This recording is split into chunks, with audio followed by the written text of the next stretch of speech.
This week on Counter-Revolutionary, the Revolutionary Tribunals of France.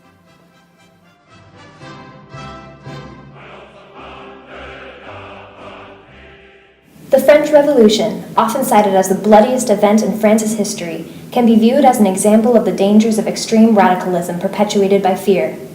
Perhaps the most famous period in the French Revolution is a time known as the Reign of Terror, led by the radically leftist Jacobins, in which more than 40,000 French citizens were beheaded by the egalitarian execution instrument known as the guillotine. The radicalism of the Reign of Terror manifested in the creation and utilization of the revolutionary tribunals, a system of court used to try and execute anybody suspected of being counter-revolutionary, including unsympathetic aristocrats, Girondists, and anybody suspected of aiding European powers.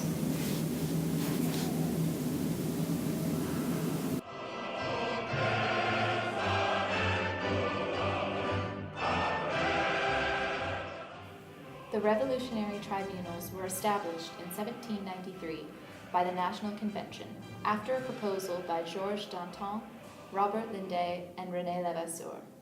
The tribunal was originally composed of 12 jurors, 5 judges, and a public prosecutor, the original and most infamous being Fouquier-Tinville, who was responsible for many guilty verdicts and prosecuted the likes of Marie Antoinette and the leader of the Girondists. Most of the accused were brought to the tribunals by the Committee of General Security or the Committee of Public Safety. Maximilien Robespierre, a member of the ironically named Committee of Public Safety, had the power to utilize the tribunal as a tool to enact personal vendettas and try his political enemies, including Georges Danton. The law of suspects in September of 1793 broadened who would be considered a suspect and likewise broadened the jurisdiction of the tribunal. Later, in June of 1794, the law of 22 Prairial was enacted, disallowing counsel for accused and the calling of witnesses, as well as making death the only possible penalty. In short, both the reasons for accusing citizens of counter-revolutionary activity and the ability of the tribunal to produce a guilty verdict were essentially unchecked during the Reign of Terror, and the various laws enacted during the time facilitated and expedited the executions of the accused. In the end, even the man who proposed the creation of the tribunals was tried and executed by its unlimited power. Georges Danton, a prominent Jacobin and outspoken revolutionary, was the first president of the Committee of Public Safety. Known for his provoking speeches, Danton persuaded the committee to suppress and persecute the Girondists, considering them to be enemies of the revolution. However, while the Committee of Public Safety enacted legislation to root out, try, and execute citizens considered counter-revolutionaries, Danton attempted to move the committee to slightly more moderate, less terrorizing actions. He viewed the revolutionary tribunals and their deadly verdicts as a double-edged sword, to be used only in extreme situations. Little did he know, however, that his political adversary and fellow Montagnard, Maximilien Robespierre, would use the same tribunals to destroy Danton.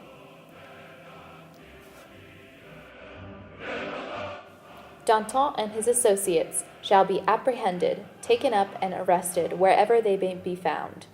Their names will be entered in the jail book of the Register of the Luxembourg House of Detention, where they shall remain in prison until arrangement upon the decree of accusations.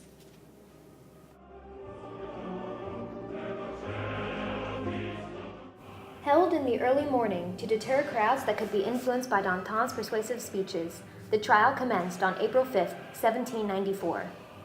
Danton knew he had no chance against the corrupt, radical tribunals.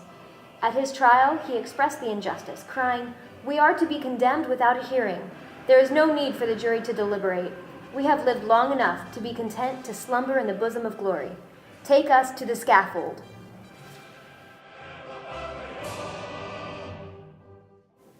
The same day as his trial, he was shortly taken to the guillotine and executed.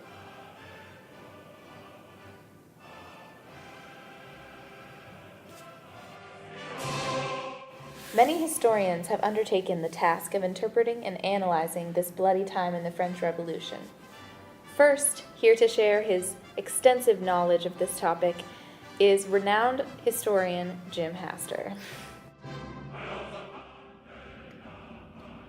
So extensive and diverse are historical interpretations of the Reign of Terror, 20th century French historian Augustin Cochin devised two categories to condense the multitude of perspectives. The first takes the stance that holds that terror was a plot or plan of the Jacobins to seize control of the government and hold it by means of violence directed against their opponents. This interpretation was favored by such historians Hippolyte Taine, a French historian and critic, who maintained that the radical leftist Jacobins were despots in their own right and lacked any respect for government. That is historically fact. There is no other refuge for them except in supreme power, and no other means for maintaining this but excesses of despotism, dishonesty, mendacity, and violence. Taine's intensely negative and accusatory view of the Reign of Terror is a widely popular one, however not singular in nature. Many historians, namely François Victor Alphonse Aulard, favored a more sympathetic interpretation. Aulard rejected Taine's ideas against the Jacobin Reign of Terror and instead asserted that the revolutionaries were simply attempting to defend France against internal and external forces of destruction. In other words, he viewed their actions as a necessary evil. Historians may differ widely on interpretations of the Reign of Terror and French Revolution, but its importance in terms of historical trends cannot be denied. The Reign of Terror and its effects demonstrate the dangers of utilizing fear to control a population, implementing excessive idealism through radical and violent action, and placing absolute control in the hands of few. The exorbitantly high death toll of the terror and departure from the original values that directed it, shown through the anti-republican sentiments embodied by the tribunals, shows how originally good intentions to bring about change can be distorted by fear. Though the revolution originally had intentions to bring about a more equal and fair society governed by Enlightenment ideals, it was led into violence by the actions of the radical few. It may be said that the terror's extreme violence, dictatorial methods, and order of terror have contributed to France's rejection of the death penalty and continuing Republican government. Thanks for watching, and please join us next week on Counter-Revolutionary.